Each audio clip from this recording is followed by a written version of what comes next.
¿Qué tal? ¿Cómo están, amables televidentes, amables oyentes? Tengan ustedes buenos días, buenas tardes o buenas noches. Este es el segundo podcast que estamos desarrollando. La primera fue hace algunos días atrás con Lucho Durán, presidente del Partido Morado, donde en promedio 1 hora estuvimos conversando sobre temas de coyuntura, pero también un poco sobre sus inicios en el colegio, la universidad, en la política y en su labor como estudiante universitario en la Católica. Bueno, el día de hoy vamos a conversar con Aníbal Torres Vázquez. Como ya ustedes saben, Aníbal Torres Vázquez fue presidente del Consejo de Ministros en el gobierno de Pedro Castillo, pero Aníbal Torres pues es mucho más que aquello de su trabajo como premier. Él viene de muy atrás, desarrollando su trabajo como docente en la Universidad Nacional Mayor de San Marcos y en otros centros superiores de estudios, pero también como funcionario.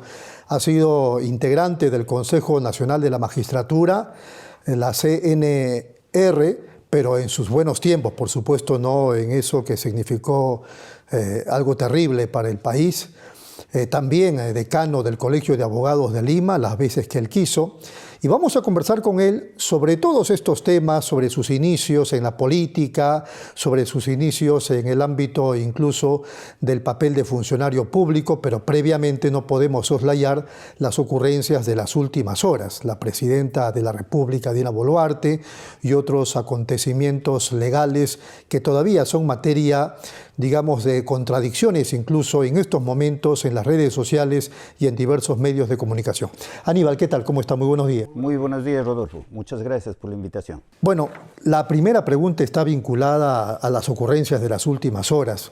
Un análisis suyo, con toda la experiencia que tiene, no solamente como premier, en relación a lo que pasó anoche. Primero interviene la Fiscalía, por supuesto que con orden judicial, la casa de la presidenta, incluso rompen la puerta porque en una primera instancia no les quisieron abrir, y luego ya el ingreso a Palacio de Gobierno, donde la jefa de Estado se encontraba. Esto a raíz del caso de los Rolex. ¿Qué impresión tiene de este contexto? Me imagino que le resulta algo familiar, porque en el gobierno de Castillo la Fiscalía también ingresaba. Bueno, el caso de anoche evidencia que estamos gobernados por una organización criminal. De eso no cabe ninguna duda. El solo hecho de que a la señora lo encuentran con un reloj de un valor de $14,000 o más, que recibió eso y que no ha podido dar explicaciones cómo lo recibió o cómo lo adquirió, ¿no? Quiere decir que no es la única vez que lo ha hecho, sino que tiene la costumbre de hacerlo. Porque es una especulación suya. No, no es especulación, es un análisis social, de la realidad social. Una persona decente, honesta, jamás va a recibir eso, ¿no?, a cambio de nada o a cambio de algo ilícito. Su colega Joseph Campos ha dicho ayer que de repente era el regalo de un fan enamorado de Dina. Bueno, eso sí es imaginaciones, porque si hubiese sido eso, con toda normalidad lo debió decir, ¿no?, desde un inicio. Ella no lo ha podido explicar. Eso evidencia la ilicitud de la adquisición de ese objeto, pero ya no es solamente de ese, sino ahora se dice que son 3 Rolex o más, o que son 14 o 15 relojes, ¿no?, de calidad. Además, se ha descubierto sus cuentas, ingresos millonarios, y además se ha descubierto ya que ha adquirido un vehículo no pagando al contado una buena suma. Hay que tener presente que ella nunca ha ejercido la profesión de abogada, porque es abogada, pero nunca la ha ejercido. Solamente ha tenido cargos públicos. El único, creo, donde ha ganado más es en la RENEC, que son, creo, 4,000 soles mensuales. Y ahora que está percibiendo una remuneración como presidenta de 15,000 soles, ¿no?, lo que no justifica la adquisición de todos esos recursos.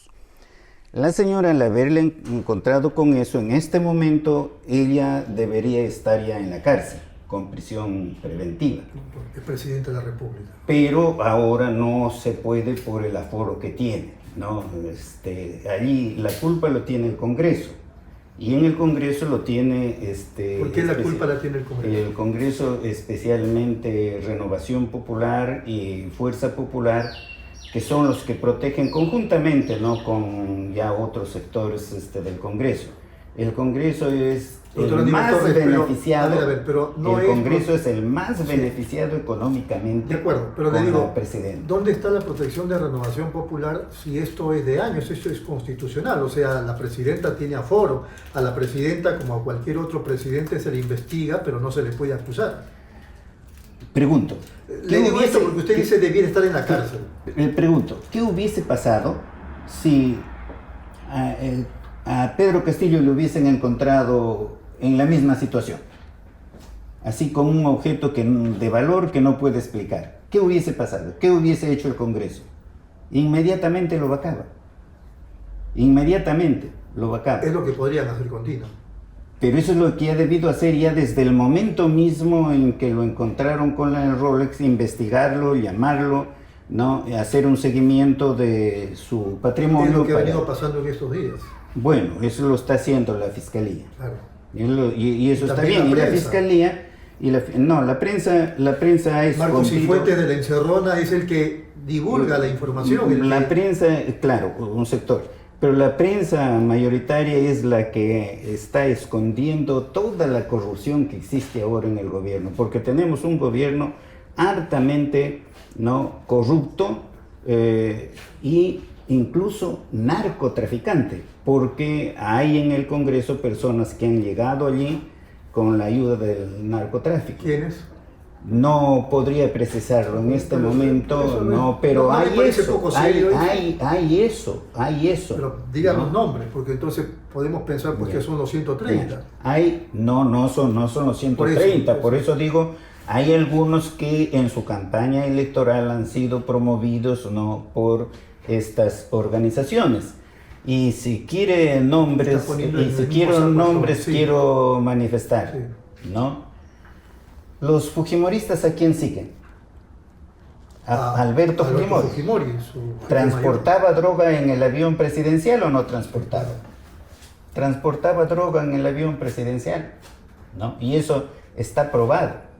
Ellos tienen como líder al más grande criminal que ha tenido el Perú, no porque lo digo yo, sino por los delitos que ha cometido y por los cuales tiene sentencia definitiva. De manera que es un criminal convicto y confeso. ¿Qué cosas son aquellos que siguen a un criminal convicto y confeso? ¿Qué clase de personas son esas? ¿Son personas honestas? ¿Son personas decentes? Esos son los que gobiernan el Perú. Claro, pero, a ver, Fuerza Popular tiene como su líder a Keiko Fujimori, no necesariamente a Alberto Fujimori. El fujimorismo sí quizá, pero Fuerza Popular a Keiko. Ella es la jefa, digamos, de toda la bancada. ¿Con qué dinero estudió la señora Keiko en Estados Unidos? ¿Con qué dinero? Dicen ellos.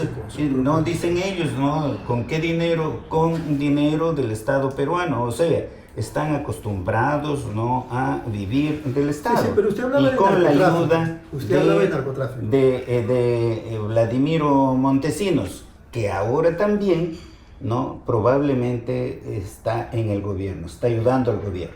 Usted hablaba de narcotráfico, entonces usted... Sí, el Perú es prácticamente un país no narcotraficante. Vamos poniendo un ejemplo. La ex fiscal de la Nación. ¿La dice Chaiz? No. La última. Patricia Benavides. ¿No? Patricia Benavides cambió a la fiscal que estaba investigando a su hermana. ¿Por qué delito? ¿Por qué delito? Presunto vínculo con el narcotráfico. Presunto vínculo con el tráfico, a los claro. Pero eso es ser narcotraficante, pues estar involucrado. ¿Cuántos grandes narcotraficantes están en la cárcel? ¿Cuántos?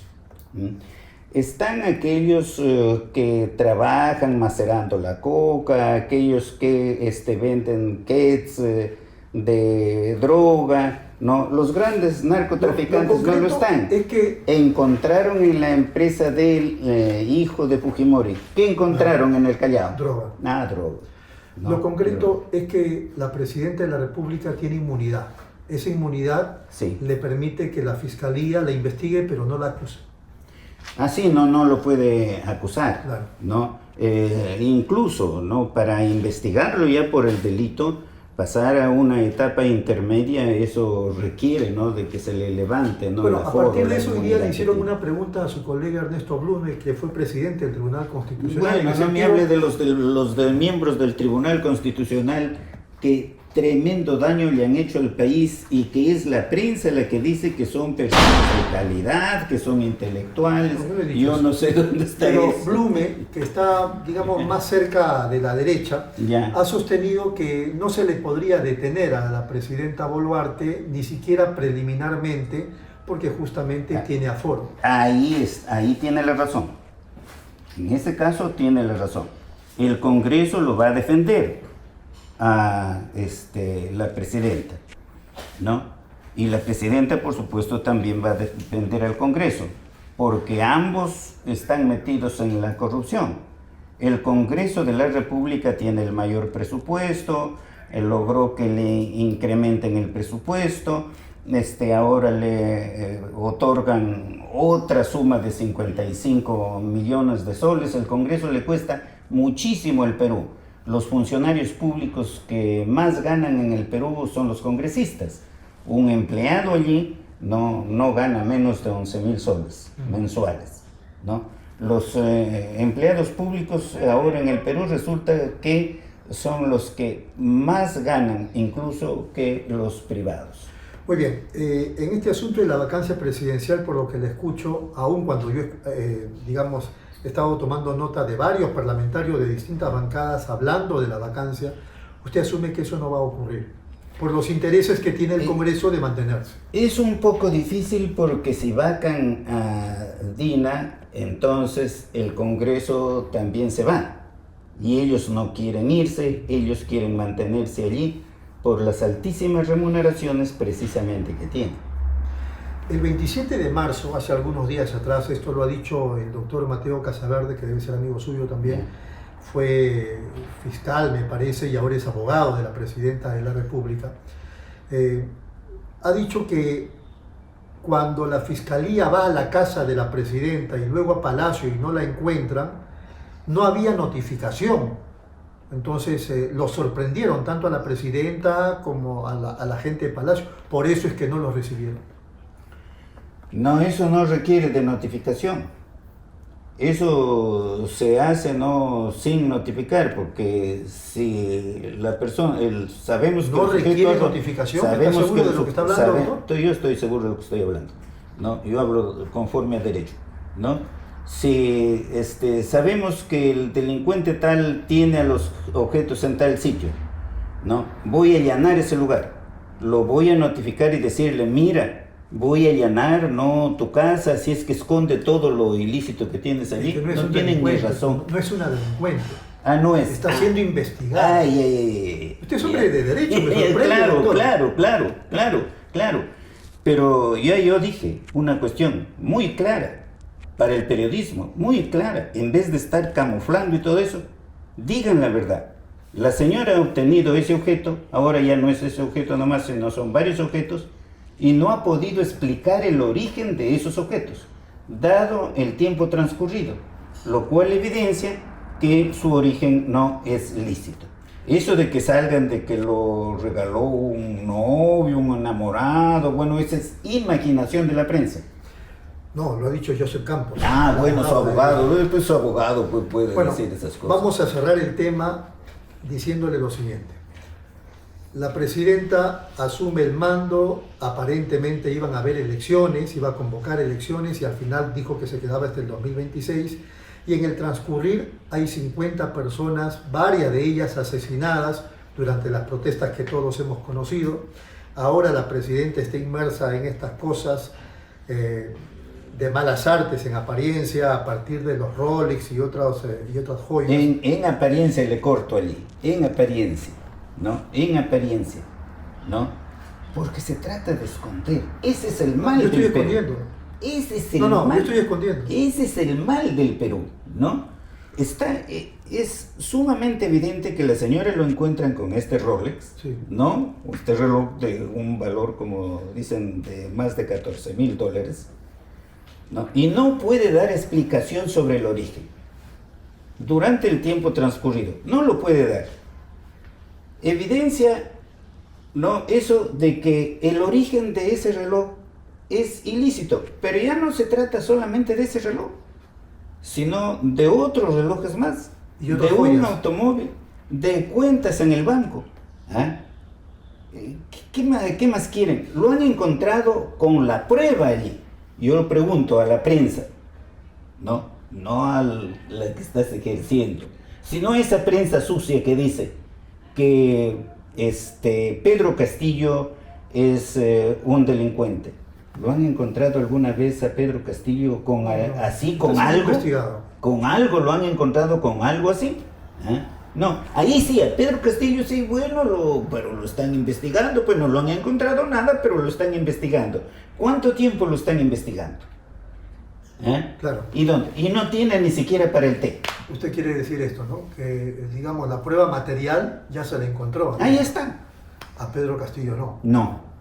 Correcto. Pero ambos están investigados. Dina, Sí. de manera indagatoria, y el señor Castillo... Pero hay que saber diferenciar casos. Claro que sí. No hay que igualarlos. Muy bien.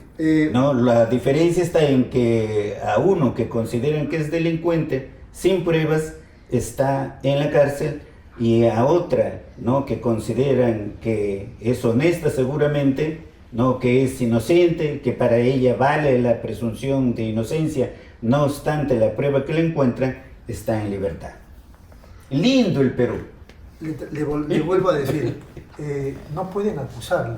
¿Cómo puede estar presa o cómo pretende usted que se le aprese si no se le puede acusar? Ah, no, pero sí hay mecanismos. El Congreso de la República ya le ha debido levantar ese aforo inmediatamente que encuentren eso para que se haga la investigación con toda libertad. Ah, caray, ese es un buen punto. El Congreso puede Claro, levantarle el aforo, pero por supuesto, aún con la jefatura del Estado. Aún, por supuesto, claro. Claro. El Congreso lo ha podido ya hacer. Y ya sabemos desde que un no va a inicio. ocurrir. No lo va a hacer por la razón que he dicho, porque no, allí entre ladrones se protegen. Bueno, entonces le decía, este contexto de la presidenta de tumbo en tumbo, ¿cómo terminaría? ¿Usted cree que va a llegar al 2026? Bueno, usted ya dijo que el Congreso no la daba cara. Ellos se apoyan, se sostienen únicamente en la fuerza, tienen el respaldo de las Fuerzas Armadas, de la policía, están tratándolo Y hay bien un factor más, económicamente. y hay un factor más, el empoderamiento que le da la población. ¿A quién? ¿La población? Claro. 6% es empoderamiento para el Congreso. 6% eso dicen las encuestas. Ese no. La Eso dicen realidad, las ¿cuánto encuestas. dice? No, le digo, eso dicen las encuestas. Usted se está llevando de las encuestas. Ya. Pero salga a la calle. Ya. ¿Pasa algo? Pero ¿Hay alguna movilización? la cuestión ¿Hay también- algún acto de protesta en Lima o en el lo hay, interior? no lo hay. Por eso le digo, pues, la población esa ha gente sido- se siente empoderada. La población ha sido atemorizada con las medidas que se han dado, no muy severas, criminalizando las movilizaciones, y eso es violación de la Constitución, violación del ordenamiento jurídico, violación de los tratados internacionales que consideran que la movilización de la población es un derecho fundamental. O sea, estamos fregados. No, Están sí con que miedo, estamos ya no salen a las calles. Sí, es verdad, porque hay una dictadura muy fuerte por parte del Congreso. El Congreso hace lo que le da la gana, da leyes modificando la Constitución. Y si los jóvenes se despiertan, ¿qué va a decir con Aníbal leyes Torres? ordinarias? No, es que va a llegar un momento. Pero como dice que tiene miedo, Sí, no. La persona tiene miedo, pero llega un momento en que reacciona, pues. Llega un momento en que reacciona. No aquí, sino en cualquier parte del mundo, ¿no? Aquí es como una olla a presión que en cualquier momento puede explotar. O sea, la población puede decir, hasta aquí nomás, ¿no? otro factor no podría ser el hecho de que no hay líderes, y si los hay, esos que convocan, digo, y si los hay, la gente no les cree. Bueno, y ya sabemos que las fuerzas políticas todas están en el piso mismo, ¿no? Todos son corruptos, ¿no? Son corruptos de izquierda, son corruptos de centro, son corruptos de derecha. La gente no cree en los políticos, las movilizaciones que hubieron en enero, febrero del 2022, fue un levantamiento espontáneo de la población, sin liderazgo, ¿no? Claro que si hubiese habido liderazgo, entonces las consecuencias serían diferentes. Así es. El otro tema es el Congreso como primer poder del Estado. Yo sé que usted va a decir, por sus conocimientos, su experiencia y todo, el Congreso no es el primer poder del Estado, pero yo le voy a demostrar que sí. Ya. Las evidencias saltan a la vista. Sí. El Congreso hace lo que quiere. Sí. En los hechos es el primer poder del Estado. Ahí tienes toda la razón, porque se trata de una dictadura. El Congreso ahora es el primer poder del Estado. Nadie que se encuentre en su sano juicio va a decir que la que gobierna es la señora Dina. El que gobierna es el Congreso, no la señora Dina. Ella es un instrumento al servicio del Congreso. Al Congreso le conviene tenerla a ella allí para poder llegar hasta el 2026. Caso contrario es imposible, ¿no?, que llegue al 2026. Ahora la cuestión va a empeorar un poco con la presión internacional, porque estos últimos hechos están dando ya lugar a reacciones en el exterior. Y puede ser que la Comisión Internacional, la Comisión, ¿no?, de Derechos Humanos, la Corte Internacional, la ONU, organismos europeos, presionen, reaccionen, que son, ¿no?, aquellos que no presionaron para que también llegue la caída de Fujimori, porque no fue solamente una cuestión interna. Usted ha hablado de narcotráfico, incluso gente vinculada al tráfico de las drogas dentro del Congreso, y cuando yo he insistido, usted ha hablado del fujimorismo, del avión presidencial y todo lo demás. Entonces, mi pregunta va un poco por ahí. ¿Usted trabajó para el fujimorismo? Bueno, eso es lo que inventaron, ¿no? ¿Nunca trabajó para el fujimorismo? No, nunca trabajé para el fujimorismo. San Marcos estuvo intervenida por Sendero Luminoso y también por el MRTA, ¿no? Estuvieron, todo era una desorganización, ¿no? Un caos. ¿Sí? Las clases no se desarrollaban con normalidad. Ya los profesores faltaban por temor, los alumnos faltaban por temor, ya se habían producido algunas muertes incluso, ¿no?, de un trabajador administrativo de la ciudad universitaria, de un estudiante, de un profesor, amigo mío. Y frente a ese caos, Carlos Torres y Torres Lara, ¿no?, que fue profesor, sí, en la facultad, o sea, mi colega allí en la Facultad de Derecho, ¿no?, me dijo que formáramos una comisión reorganizadora y que presidiera la comisión. Pues el premier instaló la comisión y lo hizo presidente de la comisión a usted. No me hizo presidente, yo no acepté la presidencia. Ah, no aceptó. ¿Qué aceptó usted? La presidencia. Yo acepté ser miembro de la comisión porque se nombraba esa comisión durante un año. Había que restablecer, ¿no?, la normalidad en la ciudad universitaria, ¿no? ¿Se arrepiente? Y me arrepiento. He hecho muchísimo por la universidad, lo que no ha hecho nadie, ¿no? Lo que nadie ha enfrentado al terrorismo, eso he hecho yo en San Marcos. Hemos enfrentado al terrorismo, ¿no?, y prácticamente hemos derrotado al terrorismo en la ciudad universitaria. Por eso, usted actuó de buena fe, pero trabajó para el fujimorismo. No he trabajado para el fujimorismo, ¿no? Porque no, incluso yo he contado la historia, cómo fue la reunión con el jefe de Sendero en San Marcos, ¿no? Y cuando me pregunta que de dónde es el dinero con el cual se está haciendo esas modificaciones en la universidad, porque hemos hecho muchas modificaciones, ¿no? Me dijo, ese dinero es de Fujimori. Y yo le dije, no es de Fujimori. Es el dinero que ustedes se robaban aquí en la facultad. Y que yo, ¿no?, impedí que se sigan robando el dinero. ¿Quién podía hacer eso contra Sendero? Esos charlatanes que hablan ahora que han enfrentado a Sendero. No. Para poder gobernar una institución se requiere, en primer lugar, conocimiento. y en segundo lugar, carácter. Si falta uno de esos dos elementos, no se puede gobernar, ¿no? Ni el hogar, ni el club, ni el colegio, ni el Estado. Para usted, desde su impresión, ¿cuál es el papel o cuál es el perfil que tiene en estos tiempos, no antes sino ahora, la derecha en el Perú, la izquierda en el Perú, el centro en el Perú? ¿Qué piensa de estas ideologías ahora?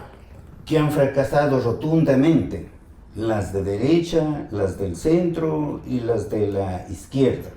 Han fracasado rotundamente porque todos están involucrados en la corrupción. ¿Qué cosa es lo que debe hacer el pueblo? Olvidarse un tanto de esas ideologías que en vez de beneficiarnos nos han perjudicado y unirse el pueblo para poder reconquistar la democracia en el Perú. Por ejemplo, ahora se están formando varios partidos, ¿no? Sea de centro, sea de izquierda, la derecha los tiene, ¿no? Para las próximas elecciones. Entonces, ¿no? Cuando menos las de centro izquierda, porque no hay que irnos a ninguno de los extremos, ni de derecha ni de izquierda. Los de centro izquierda se deben unir. ¿Para qué? Para ganar congresistas.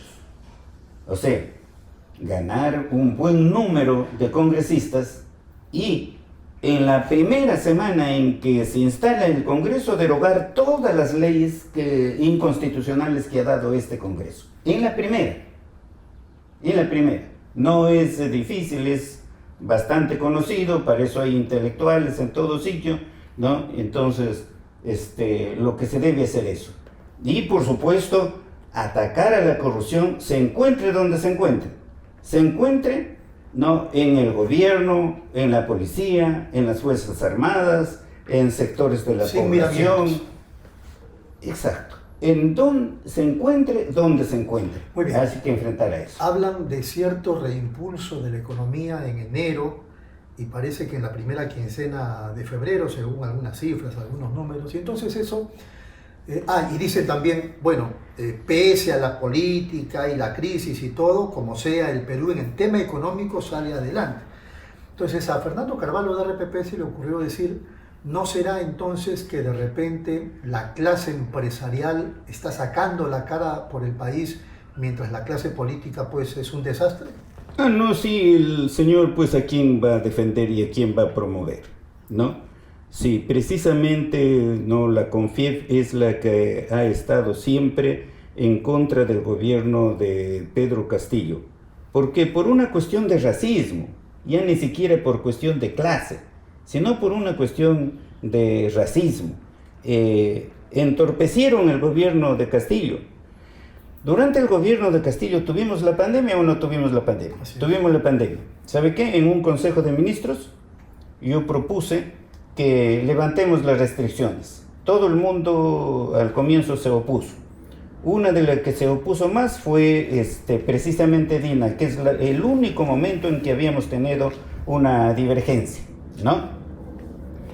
Ella se adhirió a la opinión de los profesionales de la salud, porque en ese consejo, no, además del ministro de salud, estaban los funcionarios de salud y todo eso, ¿no? Llegó un momento en que les dije, ¿ustedes creen saber más que los profesionales de la salud de Inglaterra, de Francia, de Italia? ¿Y por qué lo decía? Porque conocía, porque había estudiado bien allí cómo levantaron las restricciones. Así es, ya habían abierto ya. ¿Y por qué lo abrieron? Porque vacunaron al máximo. Había muchísima gente que no se vacunaba, pero ya a esos por ley no se le podía obligar. En esa misma situación estaba ya el Perú. Habíamos vacunado a todos aquellos que quieren vacunarse, ¿no? Ya a los otros era imposible por cuestiones religiosas, por otras cuestiones, ¿no? Levantamos las restricciones.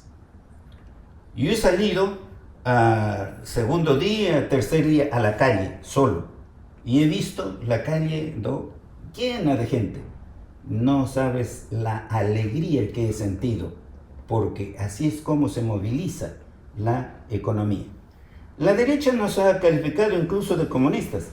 Nosotros hemos trabajado ¿no? Para promover la inversión privada. ¿Por qué? Porque yo sé que la inversión privada es necesaria para generar empleo, pero también la inversión pública es necesaria. Por ejemplo, se ejecuta, ¿qué digo? Una carretera, cuando se licita, ¿no? Allí la ejecución de una carretera, de un puente, de una obra pública, se licita. Gana esa empresa va a dar trabajo a mucha gente, esa gente que tiene trabajo va a consumir más en el mercado, en los centros comerciales. Así es como se mueve la economía. No es cosa del otro mundo. Eso es lo que hemos hecho nosotros. Y hemos trabajado incluso conjuntamente con la empresa privada, porque hay empresa privada no buena que lo quiere al Perú y a veces son extranjeros y lo quieren al Perú. Es el caso de la construcción, de una represa, ¿no? En la provincia de Candarave, en Puno, ¿no? Una represa de más de 22.555 millones de metros cúbicos de agua para poder irrigar el campo allí, más de 500 hectáreas. Ajá. Claro que la prensa sucia que tenemos en el Perú, eso no lo divulgaba, porque no le convenía divulgar, ¿no? ¿Cómo se ejecutó esa obra? El Estado con la empresa privada, una empresa minera del sur y el Estado invirtieron 45 millones, ¿no? El Estado 30 millones y ellos 15 millones. O sea, se puede trabajar. Pero por supuesto, yo conozco de casos, empresas aquí en el Perú, no estoy hablando del extranjero, que se identifican con sus trabajadores, que están muy cerca de sus trabajadores, que tratan de facilitarle las cosas a ellos y a sus familias, ¿no? Claro. Porque sienten, como ocurre en Europa, que los trabajadores son la pieza fundamental de su éxito empresarial. Y eso es lo que promovía Pedro Castillo, ¿no? Que las empresas inviertan, por supuesto dentro de la ley, que paguen sus impuestos, que traten bien a sus trabajadores, que cumplan con sus compromisos sociales asumidos con las comunidades. Claro que la CONFIEP se oponía pues a todo eso, ¿no? El problema es que Pedro Castillo cometió muchos errores y usted tiene que admitirlo. Pedro Castillo habrá cometido muchos errores, pero... La designación nada más de su gabinete ministerial. No, el gabinete ministerial ha tenido muy buenos ministros. El hecho de que haya habido 2 ministros, no de que hay indicios de que hayan delinquido, Pedro Castillo mismo en ese momento hemos dicho que se investigue y se sancione. Ahora no hay ministros corruptos, ahora no hay no se sabe. No se sabe. No, todos lo hemos visto. Los únicos que no saben son los periodistas. El resto de peruanos. Aparte de Otárola, ¿a quiénes se refiere? Bueno, aparte de Otárola, ¿no? ¿Qué es el caso del ministro que lleva a su amiguita y le paga 40,000 soles mensuales? ¿Qué cosa es eso? ¿Qué ministro es? Que creo que es el ministro, no le puedo decir qué ministro es, pero eso hay, y eso lo tienen que saber ustedes. Otárola hacía lo mismo con eso. O sea, estamos gobernados por unos rapaces. O sea, mira, durante Nicanor, Nicanor, hablas de Nicanor, ya muy bien. Nicanor formó su partido político, ¿no es cierto? ¿Con quién lo formó? Con los prefectos. ¿Y los subprefectos? ¿Y quién le paga a los prefectos y los subprefectos? El Estado. ¿Qué hubiese pasado si Pedro Castillo hubiese algo hecho así semejante? Entonces el periodismo tiene, porque lo vamos a limpiar un poco al periodismo, ¿no? No es necesario estar en el poder, no. No es necesario hacer política siendo candidato, no. También sin serlo, lo puede ser, y yo lo he sido. Y yo no era nada cuando salí a defender a Castillo, cuando no lo atacaban esos empresarios con una propaganda archimillonaria. ¿Y qué resultó? Resultó que ganó Pedro. Cuando Pedro no se podía defender o no lo podían defender, tuve que salir a defenderlo diciendo la verdad, ¿no? Diciendo la verdad. Aquí en el Perú lo malo es que la prensa genera una opinión pública que no corresponde a la realidad y de la cual a veces los periodistas también, los mismos periodistas, se hacen eco de eso, ¿no? Muy bien. Bueno, tengo aquí 2 o 3 temas más. ¿La Comisión Permanente del Congreso lo ha inhabilitado a usted por 10 años? Sí, no, sí. Ahora, ¿eso tiene que verse en el Pleno? Eso tiene que verse en el Pleno. Ajá. Eso tiene que verse en el Pleno. ¿Y por qué? ¿Saben por qué? Todo el mundo lo sabe, ya lo ha visto. Porque he dicho, no, que imagínense, ¿qué sería a una reunión de personas, de gobernadores, de alcaldes? ¿Qué sería si ustedes traen 50 personas a Lima? Y pregunto, ¿y la prensa? ¿Por qué la prensa no dice que la que me acusa, ¿no? Allí en la subcomisión de acusaciones, que la que me acusa es la que promovió la violencia, es la que, ¿no? Incentivó a los transportistas para que paralicen en los peajes. Sí, ¿no? Y para que a ella no le pasó nada. Ni le pasa nada. La prensa, si tuviéramos una prensa Marta Moyano transparente... le pide a la fiscal de la Nación, Patricia Benavides, a través de Jaime Villanueva, que retire a 2 fiscales que investigaban a Fuerza Popular. Y no pasa nada. Es una corrupción, pues. Nos gobierna la corrupción allí, ¿no? En eso con la de Patricia Benavides, la corrupción se ha dividido en bandos. Y los bandos están enfrentados ahora. Y están que se sacan los ojos. Estamos gobernados por mafias. Esa es la verdad. De acuerdo a las investigaciones que se hace a Pedro Castillo, también era una pequeña mafia. Como periodista has dicho algo que es una verdad extraordinaria. Estamos gobernados por mafias. Eso es la verdad. Se alcanza a Castillo de algún modo. Eso debería no decirlo el resto de periodistas. ¿Tú crees que el comercio lo va a decir? ¿Ah? El comercio es el que más atacó a Castillo y el que más me ataca a mí. Pero debo decirte una cosa. A veces hay que irnos hasta los orígenes de las personas. En la guerra del 79 con Chile invadió el Perú, llegaron a Lima, ¿no? Y esa clase se sometió a las fuerzas chilenas. Inclusive a la soldadesca le entregaron sus mujeres y sus hijos y sus hijas con el único propósito de seguir, ¿no?, disfrutando del poder económico. Y llegan hasta ahora y hay gente allí que no quiere al Perú, sino quiere a Chile. Eso es histórico, Lío, eso es histórico. Y hasta ahora. Hasta ahora. Y te digo por qué. Miren, ¿quién entregó el espacio aéreo recientemente a una empresa chilena? ¿Y quién defendió eso a capa y espada? Lo que pasa es que no se dicen las cosas. Pero dígalo, pues, ¿quién? ¿Ah? Lo que pasa es que no se dice eso. Ustedes aprenden a decir la verdad porque también lo saben, pero lo esconden, ¿no? Porque si es el comercio, caramba, ¿no? Qué temor, ¿no? No, yo he tenido el coraje de decirlo. Y claro, tengo que sufrir las consecuencias. Que me pueden inhabilitar, por supuesto que tienen los votos para inhabilitarme. Pero eso... En caso por rebelión, ¿no? Pero eso... No. Rebelión es otra cosa. ¿La inhabilitación es por qué? La inhabilitación ¿Por ese discurso? Por ese discurso.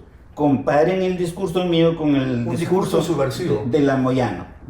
¿Subversivo? ¿En qué sentido subversivo? No, digo, es lo que pretendieron o dicen, para inhabilitarlo, supongo yo. Pero ¿qué de subversivo tiene decirle sus derechos fundamentales a la persona? Lo que yo le he dicho a las personas es que defiendan la democracia, ¿no? Pero por supuesto sin afectar, ¿no?, la cosa pública, sin afectar la propiedad pública y privada. Lo he dicho 1 y 1000 veces. ¿Es eso delito? Por eso me están inhabilitando, ¿no? O me van a inhabilitar, ¿no? O sea, aquellos que promueven en el país el racismo, el clasismo, a veces incluso el culturalismo, aquellos que discriminan, ¿no?, a los ciudadanos por ser originarios de un pueblo lejano o del campo o de las comunidades campesinas, ¿no?, por tener un origen. Esos son los que me están queriendo inhabilitar, ¿no? Esos. Yo estoy porque desaparezca en el Perú el racismo, el clasismo, ¿no? Ahora, y siempre les he dicho, miren, nosotros tenemos que terminar con el racismo, no podemos considerar que somos menos con los demás, pero eso sí hay que tener en cuenta de que no podemos discriminar a los que ahora nos discriminan porque la cosa sería peor. Todos somos peruanos. La cuestión es que lo que hay que evitar es que sigan discriminando al resto de peruanos. ¿Es cierto, doctor Aníbal Torres, que usted pidió disculpas, perdón a un juez por alguna inconducta en el marco de un proceso judicial? Sí, es verdad, porque yo soy se reúne con un testigo. Yo soy un ser humano, ¿no? Y si cometo un error, pido disculpas. Los imbéciles no cometen errores. Los seres humanos cometemos errores, pedimos disculpas y nos corregimos. ¿Por qué? Porque el general Bobbio me llama un día acá y me pide conversar conmigo. Y le digo que venga, pues, ¿no? No recordé o no advertí que es testigo en el proceso judicial sobre rebelión, ¿no? No advertí eso. Y luego este sujeto, claro, conversó conmigo y inmediatamente se va a la prensa y dice que ha conversado conmigo y que él es testigo en el proceso. Y yo estoy impedido, por disposición judicial, de conversar. ¿Eso dijo a la prensa? Sí, ¿Bobbio sí. dijo eso a la prensa? Eso es Que conversó conmigo, claro. una actitud traidora. Sí, por supuesto. Bueno, eso está allí. Cuando Pedro Castillo lee su discurso, allí en el ambiente hemos estado 3 personas juntas. Bobbio, ministro de Defensa, Huerta, ministro del Interior, y el que habla. Los 3 hemos estado juntos. Los 3 hemos escuchado el discurso. Los 3. ¿Betsy no estaba? Betsy estaba en otro lugar, como habían otras personas, pero los 3 hemos estado allí parados juntos, ¿no? Junto a la puerta de la sala de embajadores. Allí hemos estado los 3. Y de los 3, ¿cuántos estamos procesados? Estamos procesados Huerta y yo. Bobbio no. Bobbio no. ¿Por qué? ¿Qué le hace suponer eso? Que pasa algo. Porque después ha sucedido algo no raro. Que las Fuerzas Armadas el día 6 se han reunido y han hablado algo de golpe o algo por el estilo. Lo cual quiere decir que han estado tramando eso. Y si es verdad eso, no, esas fuerzas que se organizaron allí no son Fuerzas Armadas, sino son criminales organizados allí, ¿no? Pero eso no se va a investigar en el Perú. Pero y además podría ser una suerte de colaborador eficaz. ¿Cómo? Colaborador eficaz podría serlo. ¿Quién? Bobbio. No es colaborador eficaz, es testigo. Testigo. Es testigo, ¿sí? Las cosas como son, no es colaborador eficaz, ¿no? La cuestión es que, ¿por qué la Fiscalía, ¿no? Nos mete a dos viejo en el zorro proceso? como usted, ¿cómo se le escapó el perfil de Bobbio? Sí, se me escapó, sí. Sí, claro, ¿no? ¿Y cuántos errores uno puede cometer desde que nace hasta que muere? ¿No? Nadie es perfecto. Los imbéciles y Dios sí son perfectos, pues. Y eso, y yo lo he dicho públicamente, e incluso no han dicho que ¿por qué he dicho eso? Porque en el Perú somos una... Y encima lo recibe en su casa. Porque... Ya había pasado tiempo, ya Castillo estaba preso y usted lo recibe en su casa, Bobbio. Porque en el Perú tenemos una subcultura, somos subdesarrollados culturalmente. Esas frases que yo estoy diciendo, ¿sabe quién lo dijo? Lo dijeron los griegos, lo dijeron los romanos, hace más de 1500 años. Muy bien, en líneas generales, su experiencia, si en pocas palabras, como presidente del Consejo de Ministros o como parte de un gobierno, en este caso el de Pedro Castillo. ¿Cuál digamos, sería su respuesta al interrogante? ¿Es positivo, negativo? ¿Se arrepiente de haber asumido gestión en un gobierno? Bueno, no me puedo arrepentir de haber asumido la gestión en el gobierno para defender los intereses, ¿no?, de la mayoría de peruanos. Pero considerando cómo le fue, pues, ya haciendo el balance. No, haciendo el balance hemos desarrollado una actividad muy positiva, ¿no? Están a punto de inhabilitarlo. Y quién sabe hasta se vaya preso. ¿Y quién me va a inhabilitar? El Congreso. ¿Y qué calidad tiene el Congreso? Me inhabilita el Congreso. Es una sanción, es una condecoración. Es una condecoración, ¿no? Que porque me van a inhabilitar, yo me voy a arrepentir de lo que he hecho. Yo he trabajado honestamente, a mí no me han descubierto, ni me van a descubrir jamás de que hoy haya no cogido un céntimo ilícitamente del Estado, ¿no? Un céntimo. Y he trabajado noche y día. Ni siquiera he salido a ningún viaje, no obstante que tenía pedidos para viajar al extranjero un montón. Pero no, mientras que a otro ministro le dicen, pues le piden para que viaje ahí mismo, viaja inmediatamente. Yo no he hecho eso. Usted fue miembro del Consejo Nacional de la Magistratura. Años después todos sabemos lo que pasó. Ahora tenemos a la Junta Nacional de Justicia. Y escucho voces de entendidos en el sentido de que finalmente ni el Consejo sirvió y la Junta tampoco sirve. ¿Qué se podría hacer justamente para ver, evaluar, sancionar o promover a fiscales, a jueces? Bueno, ahí también le voy a decir, para hablar de estas cosas hay que conocer. El que no conoce habla, opina, ¿no? ¿Y cuándo vamos a resolver? No solamente vamos a resolver el problema, ¿no? Allí eligiendo mejor a los jueces, eligiendo mejor a los fiscales. El pueblo debe tener sus jueces, sus fiscales, sus miembros en la Junta Nacional de Justicia, en el Tribunal Constitucional, el pueblo eligiéndolo. No digo el 100%, pero que sea el 50% o que sea un tercio. En cada corte, en cada sala, debe haber eso. Pero aún con eso, nos falta hacer lo fundamental. Nos falta modificar las facultades de derecho. Si no mejora la calidad de la educación en las facultades de derecho, no va a mejorar el sistema de administración de justicia, porque de allí salen los magistrados, de allí salen.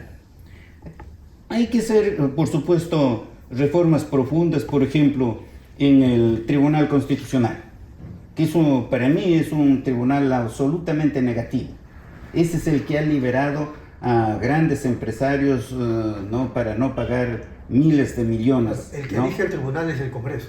El Congreso de la República. O sea, allí, cada bancada, cada grupo político tiene su miembro. ¿Cómo debiera ser? Por eso digo allí, no, una parte debe ser elegidos por el pueblo, no todos elegidos por el Congreso, incluso habría que sacarlo del Congreso, habría que llevarlo a la Junta Nacional de Justicia, pero habría que modificar también, ¿no? La Junta Nacional de Justicia, ¿no? Tiene algunas taras la Junta Nacional de Justicia. Bueno, lo tiene, ahí lo tienen la fiscal, ¿no? Patricia Benavides.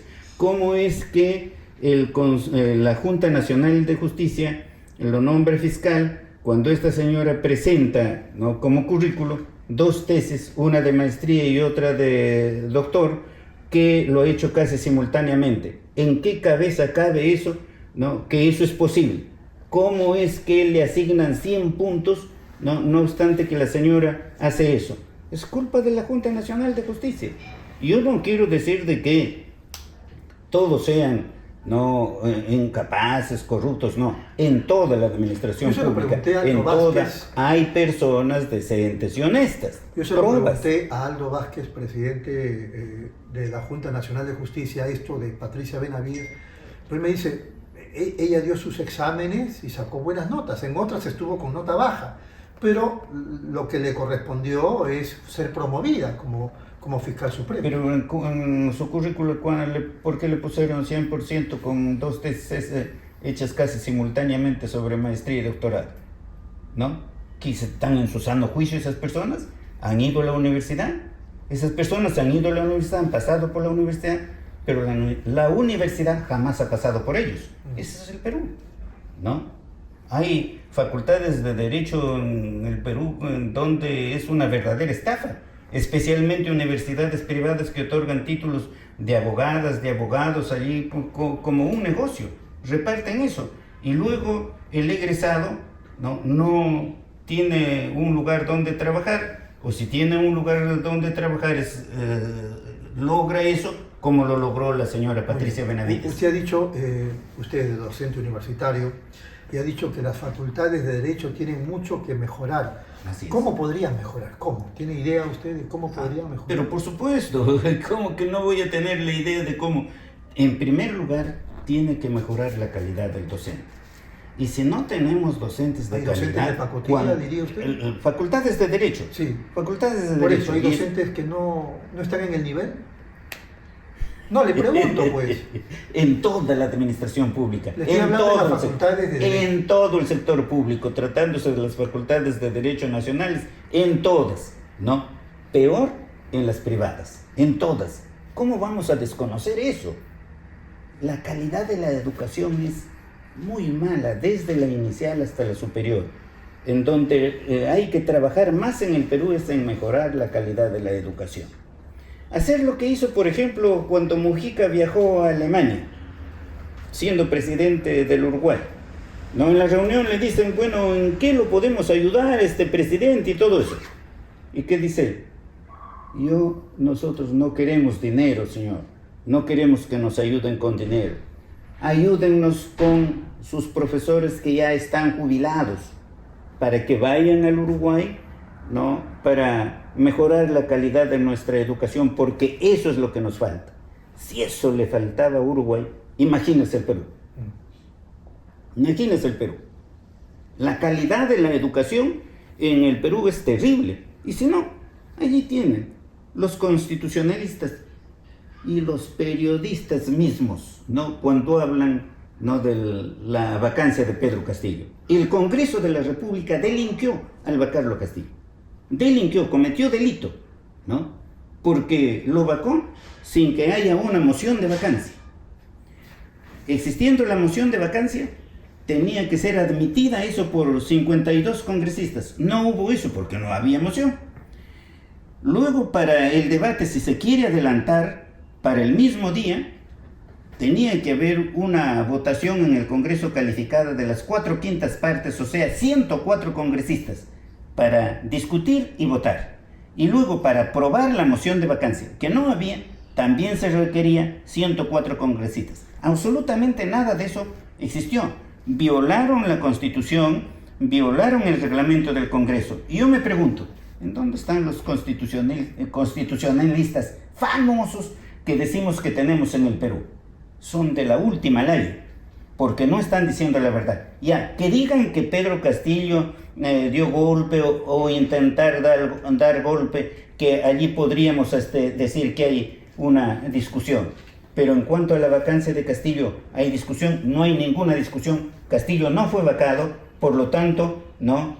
Ahora es un secuestrado político que está preso y no hubo sucesión Eso lo dice el presidencial. famoso constitucionalista y amigo suyo, Natalia Imprimo. Pero está bien, si lo dice eso Natalia Imprimo, está bien que aprendan. Está bien, yo lo he dicho desde un inicio. ¿Qué dijo? Lo que acabo de decir. Ajá. Lo que acabo de decir lo he dicho desde un él inicio. piensa distinto, lo que yo le estoy diciendo es que él piensa distinto. ¿Qué piensa distinto? Que Castillo está bien preso, que hubo un golpe de Estado ¿Ya? y que además hubo harta corrupción. Pero con relación a la vacancia, son dos hechos diferentes. Una cosa es la lectura del discurso de Castillo y otra cosa es, ¿no?, el proceso de vacancia llevado por el Congreso. No hay que confundir. Como he dicho en lo otro, se puede discutir. ¿Esto es suyo o no es suyo? Bueno, ya hay una pericia sobre eso. Por eso, no, pero más allá de la pericia. Y hay una pericia de eso. Y ¿Esto es de puño y letra de Aníbal Torres o no? No, en lo absoluto. Y se ha detectado que aquí hay 3 tipos de letras de 3 personas distintas. Una es esta letra que yo no había vertido, otra es esta letra y otra es esta letra. Y ninguna de las 3 me pertenece. Esto es, digamos, un papel que encontraron acá. Así es, sí.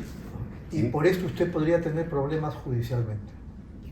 Ese lo ha ofrecido como prueba el Ministerio Público en el proceso de rebelión. Yo estoy procesado, no con Pedro Castillo conjuntamente y con Betsy Chávez también por el delito de rebelión. Supuestamente es la evidencia de actos preparatorios de un golpe.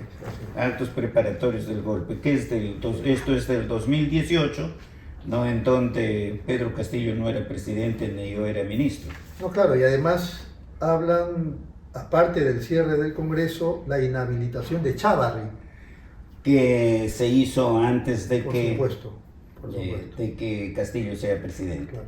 Pero entonces no Y habla existía. también, ¿no?, del Consejo Nacional de la Magistratura. Claro, ya no existía. No existía, no existía.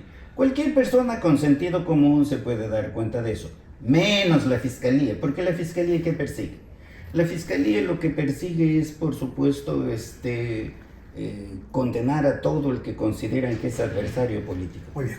Usted habrá escuchado que cuando yo increpo a la fiscal en Barbadillo, cuando se va con un ejército de militares a ver a Castillo, ¿no?, y le manifiesto que eso no es correcto, ¿no?, y ella dice que los fiscales también son operadores políticos. ¿Qué quiere decir eso? Operador político es que no administra justicia conforme a ley, conforme a la Constitución, sino que hace política, pues. Crea delitos, inventa hechos, inventa pruebas, inventa colaboradores eficaces. Eso es lo que están haciendo ahora. Quiero terminar esta reunión con usted hablando del Colegio de Abogados de Lima, porque usted también ha sido varias veces decano. Así. Acaba de asumir a Raúl Canelo Rabanal. Deja las funciones César Bazán Naveda, que también es docente universitario, con una serie de críticas. Raúl Canelo ha dicho, asume, digamos, está en la idea de convertir otra vez al Colegio de Abogados de Lima en un ilustre colegio que tenga protagonismo en la vida política del país. ¿Qué piensa usted del colegio y del nuevo decano? Bueno, yo fui decano del Colegio de Abogados de Lima, y igual que los decanos anteriores, el colegio siempre tuvo protagonismo, ¿no? Era la conciencia jurídica del país. Pero después lamentablemente no ha devenido en menos, al extremo, ¿no?, de que con el decano actual al cual acaba de mencionar, ¿no?, lo invitan los apristas allí al León Barandiarán, al auditorio, ¿no?, a la señora Benavides, cuando ya el día anterior, ¿no?, fue destituida como fiscal, suspendida como fiscal. Y lo invitan cuando ya fue suspendida. ¿Y quién concurre? Concurre, ¿no?, el comandante general de las Fuerzas Armadas y otros militares, ¿no?